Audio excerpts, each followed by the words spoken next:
Okay, so let's get started. Hello, everyone.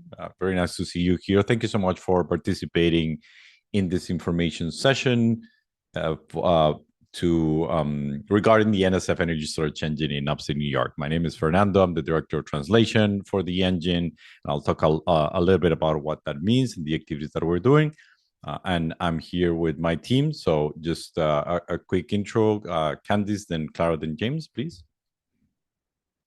Hi, everyone. I'm the translation pillar coordinator with the engine. Hi everybody, my name is Clara and I support engine.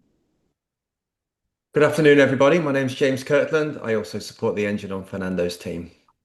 Okay, fantastic. Thank you so much. So that you know that this team here at the engine is here to help you, to guide you, to make sure that you grow as a company and to make sure you have lots of success and get a lot of money from great customers, right? That's ultimately what we really want.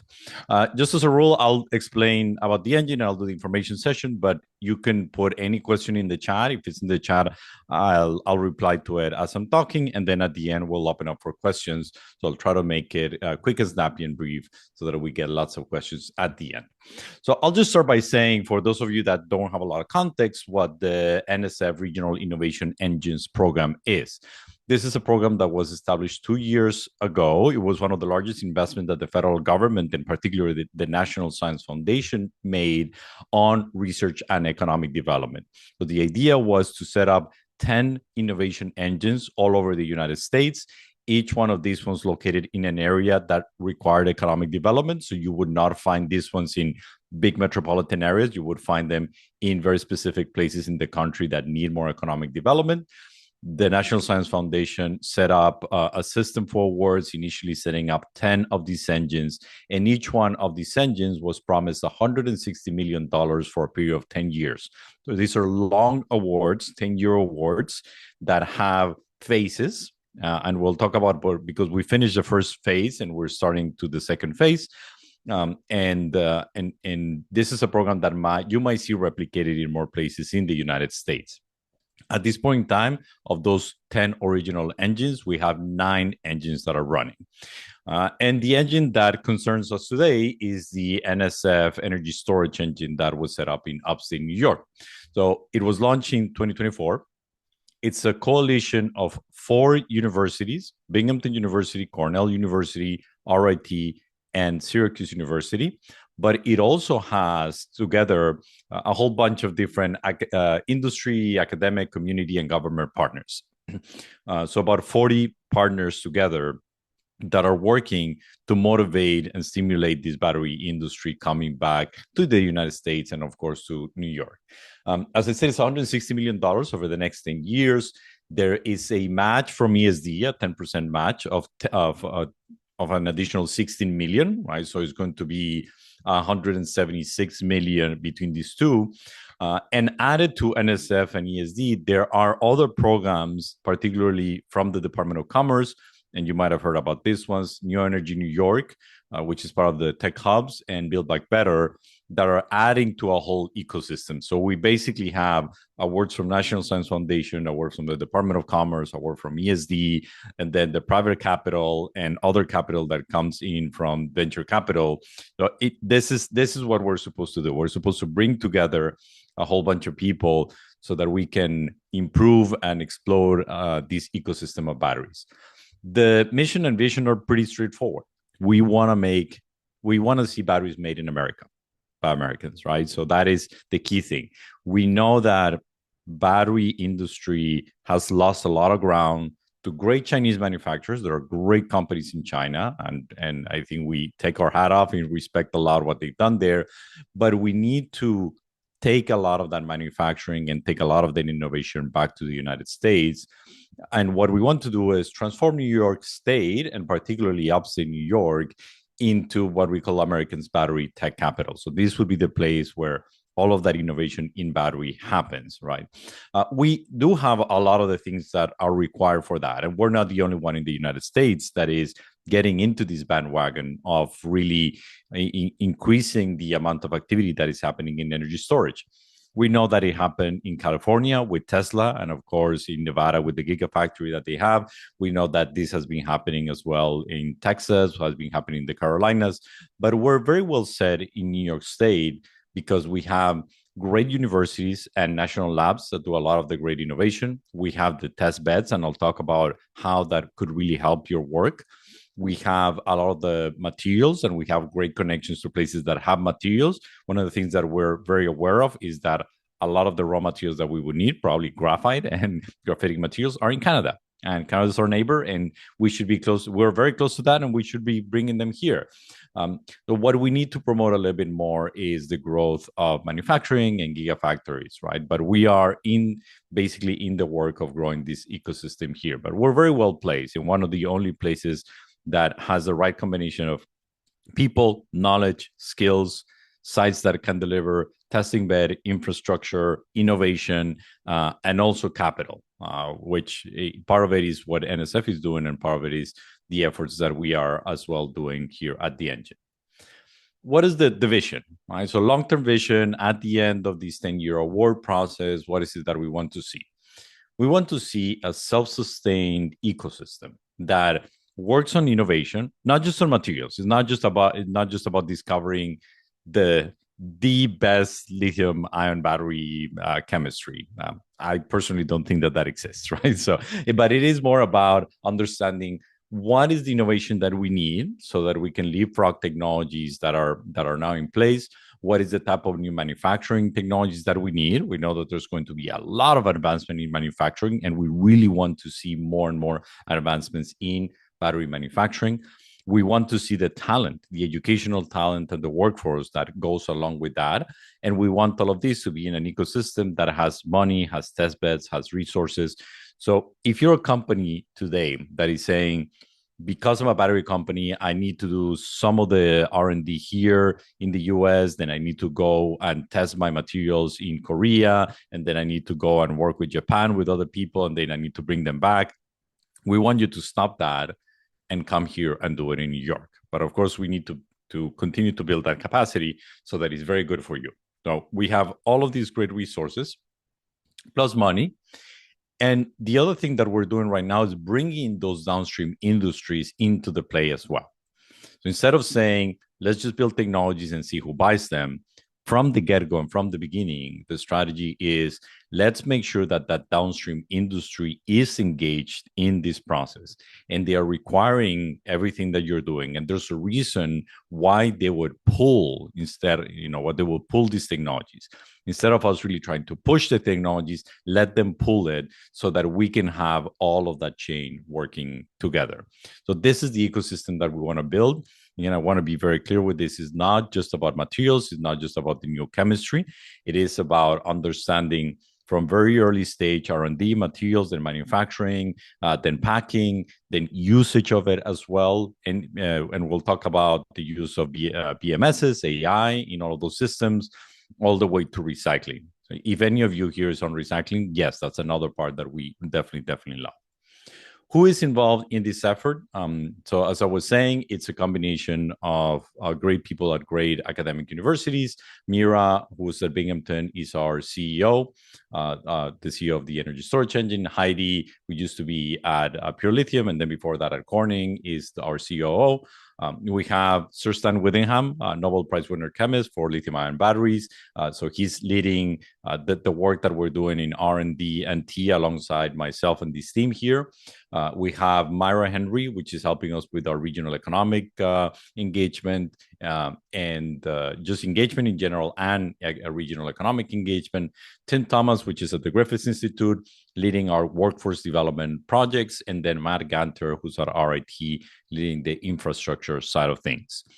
And the way that the engine is set up is basically with these three kind of broad scope pillars. So there's one pillar that really focuses on every activity that happens in R&D and T. So we don't just want to see R&D, we don't just want to see T, we want to see all of the work that happens with research, development, translation. So you can call it use-inspired research if you want. That's another way of calling it. It has many names, but at the end of the day, what's important is we want to see not just things that say in lab, we want to see very quickly how those things actually become commercial products. The other big pillar is workforce development. We're working closely with the Griffith Institute to make sure that we deploy resources so that other educational institutions, our own, but also other educational institutions, community colleges, BOCES, so every other academic institution that is in our area of service can bring this type of educational instruction to their kids and their students, and we build that new workforce development. This is a topic that probably is one of the most relevant ones. We're seeing right now that manufacturing will change and will dramatically automate for sure. So we're not thinking that we would just bring up operators of factories. To be honest, at this point in time, some of these factories run with no operators at all. So what we're thinking is we want to train engineers, scientists, the people that are going to develop the new technologies and are going to be able to understand how to design these systems, operate these systems, and then continue to do innovation in the energy storage space. And last but not least, our third pillar, which is test beds. Incredibly important for us to continue to build on the test beds. The one great thing about New York State, and all of you, if you have been part of the development of New York State, is that we have a great battery prototyping center, R&T. We have a great battery testing center. We've had great experiences before doing UL certification. We had DNV and Kima actually be in that testing center for many, many years, working to do this type of certification process. We've have tremendous facilities for characterization. If you want to see a battery in an operating mode, we have hard X-rays, we have XPS, we have SEMs and TEMs. If you want to see what's happening inside of the battery, just last week it was early this week. It was on Monday. On Monday we were visiting a facility where you could see dendrites. You could see exactly where dendrites form atom by atom. So this is the level of great facilities that we have in New York State, and you all need to take advantage of that. From taking a look at very early on, from then building a battery, from then packing the battery, all the way to actually do an explosion and safety testing. This is all happening here, right? And we want to continue to grow it so that instead of you thinking, I need to raise $1 billion to build a factory, you would have all of those things to prove that the technology is worth it, and then you would have an outlet for manufacturing too. So there are three pillars, right? R&D, workforce, test beds, all working together to deliver the most value for the companies that are in our region. So what are the objectives of each one of those pillars and things that we want to see so that you get an idea of how we view innovation here? For R&D and T, as I was saying, is the whole cycle of innovation, materials, manufacturing, system management, all the way down to recycling. We want to leapfrog Asian technology processes. Makes no sense if we come and say, I'm just going to copy the battery facility that CATL has and then copy it here. From the beginning, we would lose. They in 2 years, they will leapfrog us completely. So the idea here is, where can we put really interesting investments and what type of technologies and companies can we support specifically to leapfrog these manufacturing processes? And then looking for very smart innovations across the whole battery life cycle, right? We know that there's going to be a lot of need for locally or US source materials. How can we put effort into that? We know that there's going to be great need to recover materials from batteries, that the recycling side. How do we do that? We know that there's going to be a need for new processes that reduce the use of solvents, PFAS, right? So trying to reduce all of this consumption. We know that probably we need to get a little bit away from using a lot of cobalt. And now we're using a lot of nickel, but if at some point in time the nickel becomes very expensive, we'll require to get rid of nickel or really use less nickel. So all of these places is where we can see a lot of great innovation, and we want to support that as an engine with very directed, specific projects that will not be a 10-year project. So we are, as an engine, a 10-year project, but the projects that we want to support need to be fast, less than a 1-year project, and just going out there, right?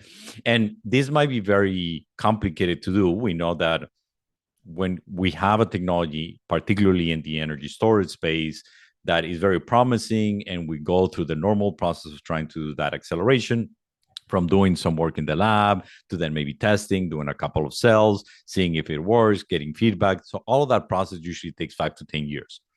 Too slow. We don't have the benefit to do that anymore. We need to compete very fast. So what we're looking for is very promising technologies that we can support with testing, infrastructure, money, that we could also bring to these other programs. So if you apply to anything by the engine, it doesn't preclude you from then winning any other award. On the contrary, we actually want to pile up. We want to make sure that if you win an engine project, then you might also win an NE&I project, and maybe you also win an NYSERDA project. And so this piling on is the one that would really help you continue to do your work. And at the end, you would get to a commercial product, hopefully in 1 to 2 years. It is doable. We saw it this year with the work that we did with some of our companies like ATO Systems, and we do believe that you can accelerate that process. So we want you to think big and really think of kind of skipping a few steps. I know it's not really skipping the steps, but if you have the support that you need, you would be able to move a lot faster, right? On the workforce development goals, as I was saying, we want to make sure that we do this industry-driven education, that we understand the skill gaps, that we train great engineers, that we have this talent pipeline. And we have even gone to the state fair where we put in cars and vehicles and make sure that kids get excited about being in this space. All of you that are here can help us do this, can help us reduce this idea that we don't want the energy storage industry in our backyard because it's deemed unsafe. And that is an idea that we need to get rid of. And all of you are great conduits also saying to kids, to high schoolers, to people that are doing their bachelor's degree or engineers, this is a great area where there's going to be a lot of competitiveness. It's going to be a great career, and you can definitely develop amazing things here. So that's the workforce that we want to develop so that it can be ready when this whole ecosystem continues to boom. In terms of infrastructure, we have great resources at obviously our universities. So if you need any characterization and if you need to do any type of analysis, you can do it either at Binghamton University, Cornell University, Syracuse University, RIT as well. We have a partnership with Brookhaven, with labs around the state, like the Intertech Lab, the Advanced Battery Testing Center, with the fabrication facility at Kodak as well, this roll-to-roll fabrication facility for electrodes, and we'll continue to grow this. So we'll send you, and if anyone needs, we'll send you this pamphlet that we have, where it's very clear what are all of the test beds and the contact points for it. I do want to highlight one that is coming online next year. It's going to be very important for you, and that is Battery New York. Battery New York is going to be in Johnson City. Is going to be a technology development and prototyping battery space. So think about a WeWork that has manufacturing of batteries. So if you want to fabricate a cell with the material that you have, instead of trying to go to any other place or buy your own tools, you could do it there. So we want to make it so it's flexible. So you can do any type of lithium, any type, and if you have on the cathode side, if it's NMC or if it's LFP or if it's sodium or if it's fluoride, it could do it. If it's sodium, it could also do it, right? So we want to make sure that this becomes kind of that partner where you can go build a battery, really prove that it's scalable, that it's commercial, that it's ready, and then have stronger conversations with your customers. We're going to put a lot more effort into Battery New York, and we'll continue to share a lot of what we're doing there. We know that we need a lot more advancements in cell making and advanced metrology, in safety. Anything that you're doing on safety is very important for us as well. We are now at the end of the first 2 years of this engine. The engine started in February of 2024. We've done 2024, 2025. So comes March 1st, 2026, right? So next year, March 1st, 2026, we will start our second phase, which is years 3 to 5. But what has happened during these first 2 years is really amazing. We've grown in the number of partners that we had as an engine. We have deployed more than $4 million worth of research and development and translation grants. So this is, dare to say it, free money, right? So we have actually come in and said, go and take this quick grant, 1-year project, go and do what you need to do so that you can accelerate the technology. We have helped the companies in our ecosystem raised venture capital, over $50 million actually raised within our closest circle. And then these companies went out and they have raised over 88 million. So we have companies in the ecosystem that have raised a good amount of venture capital. We have trained a lot of students. We have seen startups get funded. We have seen community members become part of this ecosystem. And if you take a look at the whole projection of projects that we've done from very early on saying, hey, we can come in and see what happens with the battery industry, to today where there's a reality that we have great corporate partners, we have great companies, we have startup companies that are growing, we have funding in the ecosystem. So keep abreast of the work that we're doing. Go on LinkedIn, go on our website of the engine. Make sure that you are on our listserv to see the things that are coming in. There's a lot of activity that is happening in this space, and you do not want to lose it because it's only starting to get interesting, right? So why is it only starting to get interesting? We're starting the next phase of the engine, which is years 3 to 5. In the first 2 years, we focus a lot on kind of very traditional ways of awarding money and looking into projects. And you probably are all aware of this. This is the RFP type of process. So for R&D, we did some RFPs. For a program called Superboost, we also did something a little bit different. It wasn't completely an RFP, but we were able to be a little bit more nimble there. But we were putting a lot of effort into funding really early stage projects and technology so that they could be demonstrated. For the next 3 years, the strategy will change, and it's going to be a lot more focused on what is the final solution that a customer wants to see. And can we drive either technologies that are coming from startups or technologies that do not exist and then need to be built, or services that need to be given to these partners, or consortiums that need to be built for the needs of the industry. And we want to be very consumer and customer centric, meaning that we will work on projects where there is an explicit need by someone, so that again that pull happens. We want the pull, we don't want the push. In this industry, we're always too focused on I build something and want to push it out there. No, we want the pull of it. And there will be an emphasis then on working with larger corporations, which is a benefit to all of you, because if you're in a larger corporation, then this is your opportunity to say, someone will help me understand what is it that is out there in the ecosystem. And if you're in a small company, it's usually difficult to get to these larger corporations. So we will be the conduit that really helps you connect with the real need of the larger corporation. This is a model that we didn't invent. It already exists. If you take a look, and this is we were inspired by efforts like New York Creates, the work that Sematech did way back in the day in the semiconductor industry, by IMEC, by AIM Photonics, but the work done, for example, in sensors at Georgia Tech. So these are entities that are working exactly the same way. Big industry engagement, bringing them in, making sure that they are the leading part of the ecosystem with problems, right? We're not giving money to the large corporates. We are actually telling them, what are your problems? What are the things that you want to see? How is it that you're purchasing things? And then connecting all of the players in the ecosystem to these large players. And at the end of the day, what we're selling here is what we have that is the best. And it's you. All of the people that are here in this call and all the people that are in our institutions is people. We have the best people in New York. And I traveled all over the world, and I can tell you, New York is just so full of amazing, brilliant people that know how to solve problems. And that's exactly what we want to do. We want to make sure that you're solving problems that are real, that have a commercial pull, and then it's going to be a lot easier for you to go and deploy your technologies, because it's very straightforward what the commercial pull is. So what we did in the planning session of the engine was already recognize some areas where we know that there's a need. So there's already some framework for this. Even though we'll be agnostic, if any large company comes with a problem, we'll definitely try to figure it out.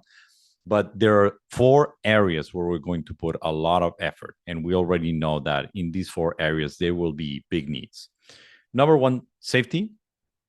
So this is safety, power engineering, sustainable manufacturing, or better manufacturing, and AI. So what do I mean by each one of these ones? Safety. We know that there's still a lot of requirements for safety, not just on solid state materials. That could be part of it.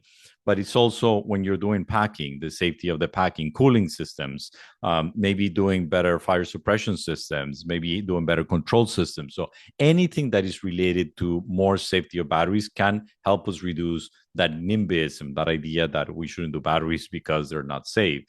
And we already have companies like BAE Systems and SAFT and Raymond telling us, hey, we have needs that need to be met, either by startup companies or by some new research. We have even the fire department of the city of New York that is saying, I have all of these e-bikes that are an explosion risk, and I need a lot of support for this. So that is the need. That is the real need. What's the technology that is going to be behind it? That's up to you, right? So you have a technology, you have an idea on how to solve this problem, and then we want to support you not with just that connection, but also with money, resources to embed everything that you need on that. So safety is going to be one of the key things that we will focus on. Power engineering is another one. As many of you know, batteries are very good in energy density, but it's difficult to get a lot of power out of that. Actually, sometimes you need to try to get a lot of power, and then the drawback is you make them unsafe if you try to draw a lot of power from them. So we want more power. We want faster charging. We want hybrid systems, power systems that work with energy dense systems. We want to make sure that there is more work that is related to the grid, right? We know that the grid is going to have a big load to cope with because more data centers are going to come into New York, and it needs more system. And it's a great opportunity for us, data centers, and this kind of revamping it, remodernization of the grid. It's a great opportunity for us to deploy energy storage systems in the way that they should have been deployed in the first place. Right? We hadn't done that before, but it's a great moment to do it. So we're working with National Grid, working with the New York ISO. We have companies like BAE Systems that is continually asking us for more guidance and expertise on how to integrate these power systems and deliver more power that are drawn into these batteries. Very important space. We know that there's going to be a great opportunity here for all of you to work in these systems. And we already even supported a company in one of these projects. IOXAS, we supported in one of these projects. And we'll continue to support them, right? They'll continue to do the work. The third one is sustainable manufacturing. You can also call it advanced manufacturing. You could also call it leapfrog manufacturing. You can call it, there are many, many words for it. But at the end of the day, the idea is rethinking, reimagining manufacturing so that anything that we do manufacturing-wise of batteries is not the technology that we have right now, is not the technology that would be in 2 years, right? So we definitely need to leapfrog. But we have great examples of people that are reimagining battery manufacturing. Electrocoating, reimagine it completely by using different types of drying processes like ATO system that is using electron beams actually to do drying. We have people that are reducing CapEx expenditures in manufacturing by 10x. We have people that are doing real dry manufacturing, which is very difficult to do, but they're actually moving towards that angle. We have people that are completely reimagining electrolyte manufacturing. So Corning has a platform right now on solid ceramic electrolytes, and they want to promote it so that you can continue to work on that. So anything that really helps us leapfrog and understand better how to do manufacturing, anything goes. And in all of this, software is a big part of it too. So it doesn't have to be just automation and robotics. That's great. It could be innovation in robotics, and we have supported innovation in software and robotics and control systems as well. So again, anything that we see that has that vision of jumping ahead more than a few years. And it might be tough. We don't mind it if it fails. What we mind is that it's tough, it's complicated, but if it works, it actually helps us get there. And the fourth one, which you can imagine is very topical nowadays, but very important, is the use of AI in energy storage. We definitely want to support the use of AI. We want to make sure that we use AI to solve real problems, not as a gimmick, but actually go and solve the real needs of the industry. And we've already seen companies thinking of how to use AI for better materials discovery because they have a particular performance that they want to get. We have companies that are looking into manufacturing, plant design, plant deployment. We have companies that are looking into the operation of batteries, charging, discharging, operation, peak shaving, deployment of battery systems and controls. We have people that are that are thinking actually how to use AI so that the system learn what are the better protocols that can be used. So there's a lot of really interesting things that can happen with AI, and we want to be part of the support system because we do believe that this is a new generation of technologies that needs to be used for that. Again, we didn't invent this. China already has more than 2,000 people per plant working on AI systems, and so we know that this is already where the world is going, and we understand that there's a big opportunity here to rethink, rework all of the systems that we have, and we should be part of this, right? And the way that we work with you and with large industries, or if you're a large industry, the way that we work with you and then small industries, because we work with everybody, we have a few kind of like menu items or ways of working. We can work in a hybrid of this one, so we're always open to figure out what makes a lot more sense. But we have basically 4 ways that we thought that we can work.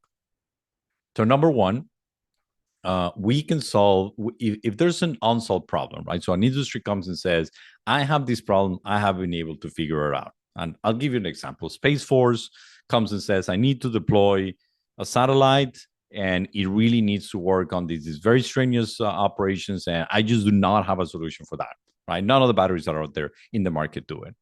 So what do? We go to our universities and we want to put money into faculty members that are developing great things so they can solve that particular problem. But we already know that that problem exists, is real, and it has a real need and a real pull. So it could be that we take that need and we take it to our faculty members. It could be that we take that need and then say, well, what are the startup companies that are developing that? Because that might happen. Maybe someone is just saying, hey, we just want better materials that are locally sourced. Yes, we want you to connect with the startup companies that are developing that. Maybe someone is just saying, we want a better supply chain. We want a more resilient supply chain. We can definitely work and bring startup companies and small and medium-sized companies to help you with that. So that's another way of working on it. That's kind of the number 3, which is the tech startup validation. Number 2 is if you're a large company, you have a technology and you want to deploy it, and you might say, I think that my technology could be used by smaller companies, could be used by universities, could be used by other partners. That's great. We also want to do that. No reason why not to. So we want to help startup companies, but we also want to help larger companies. And the final one is we'll look for very specific areas of opportunities where we can build coalitions and consortiums so that we can do a lot of better work. Probably we're going to have to build one around the topic of safety. That's a big topic that requires sometimes some efforts across the board. Probably we're going to have to build one on charging. Charging is another big one that just cuts across everybody, right? So these are kind of some menu of services that we have. And Derek, the question that you ask is exactly kind of not what we're going to do anymore. No RFPs. You will never see an RFP again from the engine. Just we will talk to you and come talk to us.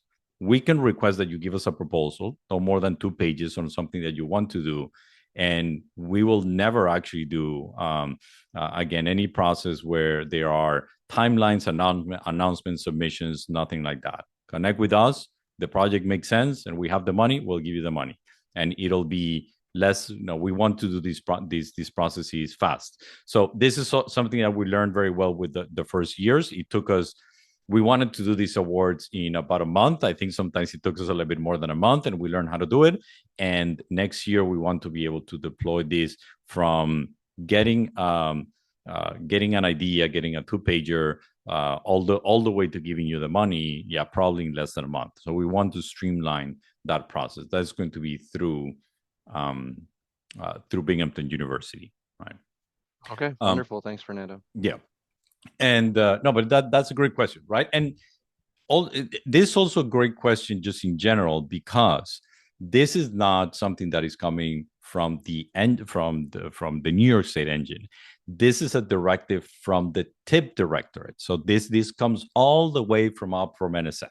So if any of you are thinking of getting money from NSF and the federal government, this is how things are going to start going, right?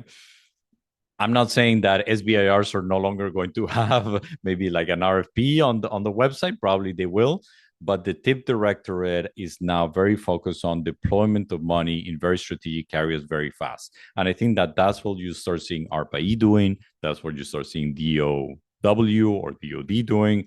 And there's more of these things. So that means that you're going to have to be connected to an ecosystem to start looking for how to do this work. And you're going to have to be very sharp with what you're doing. So these are some examples with companies that we're already working on. Engine is really focused on companies from TRL 1 to TRL 6 or 6-ish. This is kind of our sweet spot. New York Energy or NENY, it is going to focus a lot more on 6 to 9, so more on the later stage of commercial. And then we have some other partners that are going to work also on the investment side of that, right? So ESD has an innovation fund, and there's probably more money coming in from other big funds. We saw the announcement from JP Morgan. We're trying to bring them to the table as well. So that's going to be a big effort. So you're going to see us really focusing on 1 through 6, but then there's other resources in the ecosystem to continue to do that. And in that 1 to 6, we already started strategic conversations with a whole bunch of companies that you want to get to know, and we want to connect you with them, right? GE, both in the aerospace and Vernova. This morning, if you were watching MSNBC, you saw the CEO of GE Vernova saying, we will double the revenue that we have on just deploying stuff for data centers. So this is a great opportunity because he was saying it's $22 billion that they're going to put in energy generation and storage in data centers. Let me say that again, $22 billion that he said right there on NBC. So you definitely need to take advantage of that. So whether it's GE, Lockheed Martin, Glencore, which is restarting the life cycle manufacturing in Upstate, Linde on the gases side, Kodak that is doing manufacturing. So all of these are companies that are coming on board, and you need to take advantage of that. And I'll tell you 3 things that we have that we already started some, and then some are coming really, really fast that you definitely need to use. So the first one is a tool that we developed for all of you called Guardian, right? And this Guardian tool is a way for you to figure out your risk on your supply chain. This is going to be extremely critical for all of you to make sure that you understand if you will get cut off on your supply chain or not.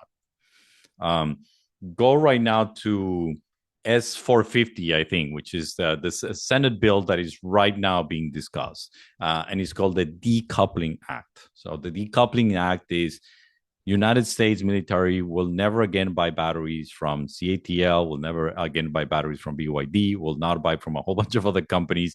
And probably that decoupling act is going to start saying, we also don't want particular materials to come to the US. We don't want particular technologies to come to the US. So this is a big risk for you. And we want to make sure that you have a tool where you can analyze the supply chain that you have.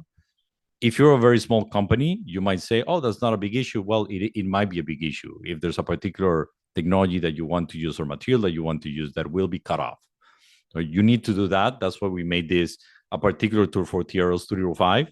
And if you're a larger company, you need to make sure that you understand the risks as these policies actually coming and changing everything, and seeing where you can have redundancies, where you can have better partnerships with companies so that you don't get cut off. Big topic. We build the tools. That is a checklist for you. We'll continue to improve that tool, but please come to us and use it. We want you to use it so that you can understand what are the risks that you have right now on your supply chain. The second tool that we use is an AI tool to help you figure out what resources out there in the ecosystem. Who can you get connected to? What are the type of opportunities in collaboration with research group? Actually, someone sent me a message talking about that. What are opportunities of collaboration with research groups, with companies, with startups who are building such materials? So there is a database. When we augmented it last year, it is very, very comprehensive database of everything energy related in New York. It's our New York Best database. Now you see that it's sponsored by NENY, the engine, and also New York Best. So we augmented it quite well. And if you want to go and take a look with filters, that's fine. But we build an AI layer on top of it so that instead of going and just trying to click on filters, you can actually ask questions. You can go there and say, okay, this is a great example. I have a silicon anode. I'm a silicon anode company, and I'm looking for testing facilities. I don't know. Who should I contact? What is this? And so this AI system can immediately go into the database and get you the information that you want in a very natural, very simple way. And so this is also a tool to help you speed up the process. Instead of you not finding stuff on the database, even though it's really comprehensive, this AI tool can help you find anything that you need there. And if you need help using it or getting prompts for it or getting ideas for prompts, let us know. And very important for us that you use that. And then the third thing that you'll see coming, and some of you would know that in the first 2 years, we did something called Superboost. Superboost were really fast awards that we did between $100,000 and $200,000.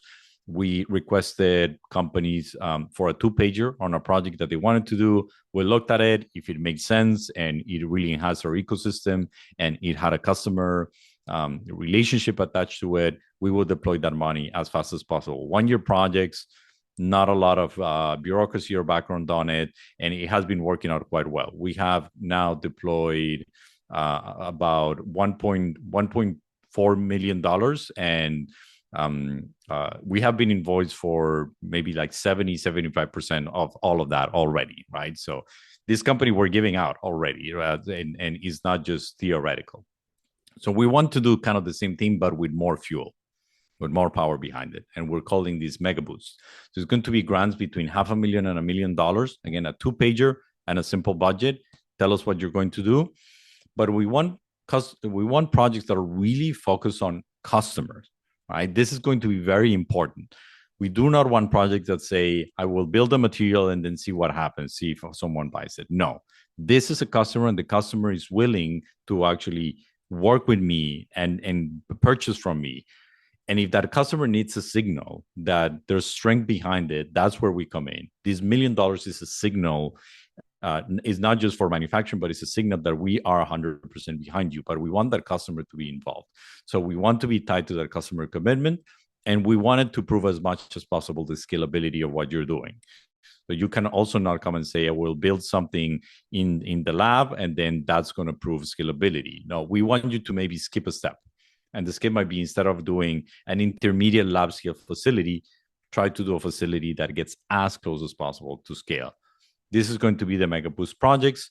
It's going to start in all full swing in March 1st. Some of you in this call we already spoken to, and I'll be pretty open and honest with this, is we may actually do one before March 1st.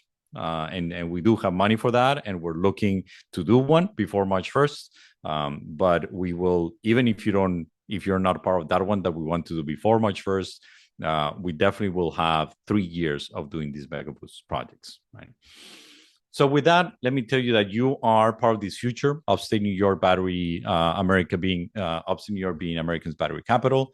It is you that is going to be our area of focus, right? So getting all of you to have the best ecosystem, the best facilities, the best testing beds, the best resources, the best people, and the money for it as well. That is absolutely critical. We understand that. And the money will be, at least from the engine, everything that we'll do will be non-dilutive, grant money. Actually, we are prohibited from taking anything from companies, so that's great. If you end up doing a project from a Superboost or Mega Boost that has those are not R&D projects, so there's no IP ownership involved. If you want to do a collaborative project with the university, there would be some IP involved there, but it's the same as if you were work with any institution. And then for us, it's just about supporting everybody in this ecosystem. So for that, I'll open it up for questions, but please send us an email either to Upstate New York Engine at binghamton.edu, visit our website, upstatenewyorkengine.org, connect with us through LinkedIn. Very important for us. We'll put a lot of information on LinkedIn, and happy to take any questions from you at this point in time. Thank you.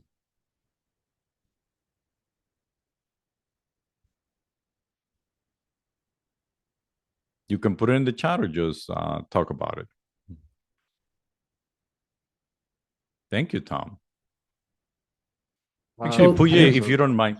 Oh, yeah, go ahead. I was just going to say it was a great session, and I appreciate the overview. I wasn't aware about the Mega Boost. That's exciting. For what's allowed expenses, and if you're going more of the informal route, I'm curious about budgeting and what kind of activities can be included in these projects because, you can't scale and monetize materials, for example, without IP. And a lot of Yeah. issues with grants are you can't use them for IP and you can't use them for filing fees or legal. So Yeah. I'm wondering, how broad can this reach? Yeah, so that's a fantastic question. Thank you, Derek. So uses, we're pretty open. So uses can be IP. Actually, we did have this conversation with a company for filing IP on it. So it can be IP, it can be materials, it can be people, it can be travel, it can be paying some of our test beds to do the work. That's another one that we really like. So if you want to work with RIT or want to pay Intertech to do something, or Kodak to do some manufacturing, I think all of those things are really in the scope of what we would pay for. So there's really very little restrictions, right? Now, what are the real restrictions, right, on it? Is more of the geography. So these awards need to predominantly be spent within our ecosystem, right? Why do I say predominantly? Because I understand that if you're buying some materials, probably some of those materials, they're not in the States. So you're not going to buy, very high pure grade lithium, maybe in New York State. So you might need to buy some materials from someone else in the state, or you might need to go and deploy your final product from someone outside of the state. We understand that, right? So you could spend a little bit of money outside of the state if it's buying these materials or actually going and deploying to the customer. But primarily, we want this money to be spent here in the ecosystem, right? In this discussion with this company, basically, our thought was if the IP law firm that you're using as a lawyer is in New York State, then that's not an issue. So primarily usage in New York State. And just think about it from just an economic development point of view, right? And it makes a lot of sense. We want this money to develop the New York State economy. We want to make sure that if you're using a partner somewhere else and that same capability exists here with the same quality, of course, then you would work with our facility, right? Because we could give you the same quality. So that's the way that we view the usage of this money and economic development. Mm-hmm. Wentao, yeah, I mean, so this is what I was saying. Wentao asked for potential customers. Would there be geographical limitation? No, not at all.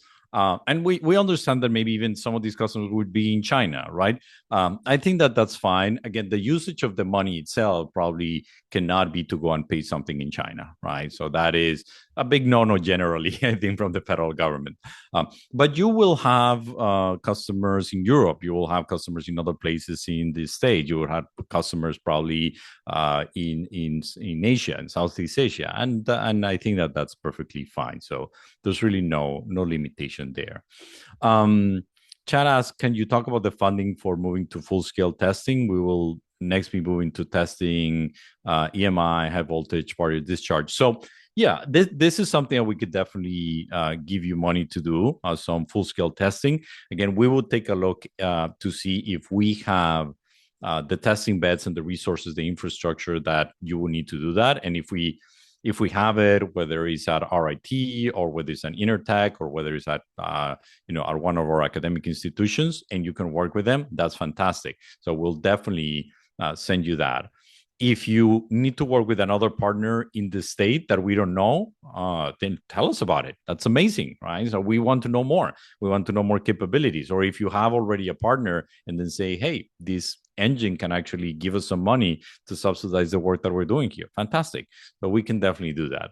I think the idea is whatever really helps you and makes sense so that you can move very fast to get to the customer. So if you tell me, I really need to get to do this full-scale testing and I have a customer waiting and the customer, here's a letter from the customer giving me the signal that my checkbook is open. I'm just really waiting for this testing to happen. That is great, right? And we'll be very flexible in what we can do under that limitation that I said before of trying to stimulate our regional economy.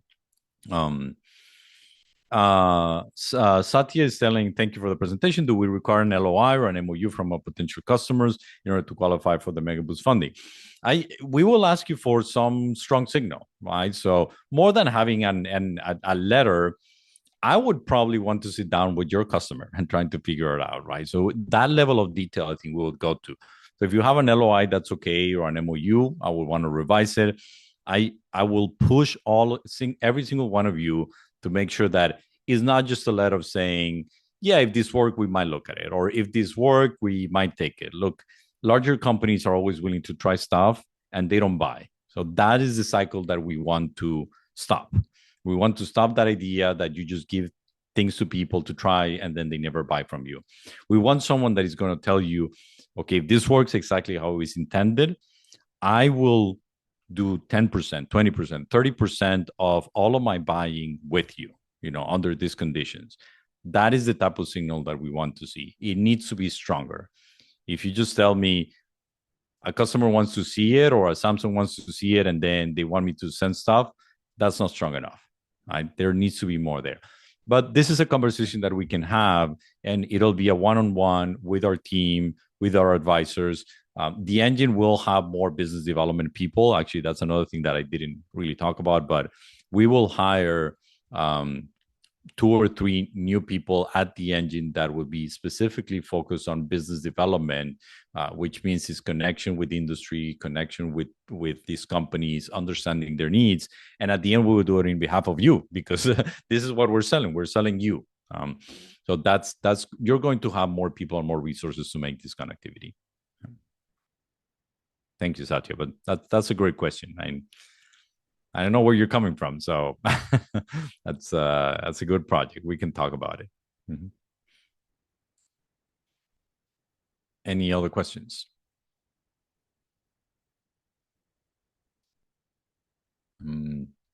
All right. So we'll continue to do these information sessions. Also be in the lookout for specific information sessions of the 2 products that I mentioned before. Our risk, our Guardian tool for risk assessment and analysis. We're going to do an information session and examples and practice on how to use it and all of that pretty soon. That one was developed by Miter Corporation with us. So it's a very, very well set up tool. It can give you a very good checklist of what you need. And it was even featured in an Army and Navy conference that we had as one of the tools that you definitely need to take a look at if you want to work with the military. So again, military is one of those targets that you definitely need to take a look at because there's going to be big, dramatic seismic changes in that work with the military. So we're doing an information session on our Guardian tool. We'll also do an information session on how to do our AI tool and our database. We want you to be more to just do faster searches, right? So as you do a Google search, you're going to be able to go there, but very directed towards who can I partner with, what can I do, what are the labs that are available, so that it's much easier for you instead of just looking at a big database. So we'll do a couple of information sessions on that, and then be on the lookout for our information session also next year. Things are moving along. So I'll end with just one thought, because I can't believe that no one really asked about it, but I think that it's on everybody's mind. So the government shutdown did affect a little bit timelines of things, but the good thing is that we are looking at the next few years, a lot of support, bipartisan support for the engines programs, because these are programs that are specifically tackling things that are very important for the U.S., things that are of national security. Again, there's even legislation right now talking specifically about batteries and how to decouple batteries from China. So that means that we even become more relevant. So the funding from the federal government that has been a little bit complex and tricky, and probably you all know about it, at least for these, seems to be very strong signaling that we will continue with this program. From our side, we have amazing people in these educational institutions running this program and trying to give you help. We continue to see support from the federal government. There might be some timelines that maybe move a little bit, so be patient with that. But all in all, I think we have a very positive signal that this is an effort that will continue to grow. So Tom is saying, right, is the funding in place for the next phase starting in March? So it still has not been completely authorized, right? So you're starting to see in the news this budget reauthorization process at this point in time. But what we believe will happen is that in this authorization project, NSF will come out with a big chunk of money to continue with this program. So it hasn't been fully reauthorized, and there's a fight coming in the next month on it. And that's the part that is a little bit tricky for us, because it's more about the politics angle for it. But the signal that we get from the TIP directorate, from the people at NSF, is that there might be a little bit of delay in this authorization part, but there's going to be a way of bridging it and then continue to grow. From our point of view, it's a 10-year project. We're in year 2. We still have 8 years to go. We are absolutely certain that this is going to be an 8-year initial project from NSF, but a 100-year project for New York State, if not more. So we're pretty positive with this, and you should be too. All right. So thank you, everybody, for being here. Thank you for this information session. Thank you to the team here, Clara, Candice, James, for all the help. You can contact me. You can contact them. You can contact the engine. We'll always reply. Thank you so much. Great seeing all of you, and have happy holidays, everybody. Thank you all. Take care.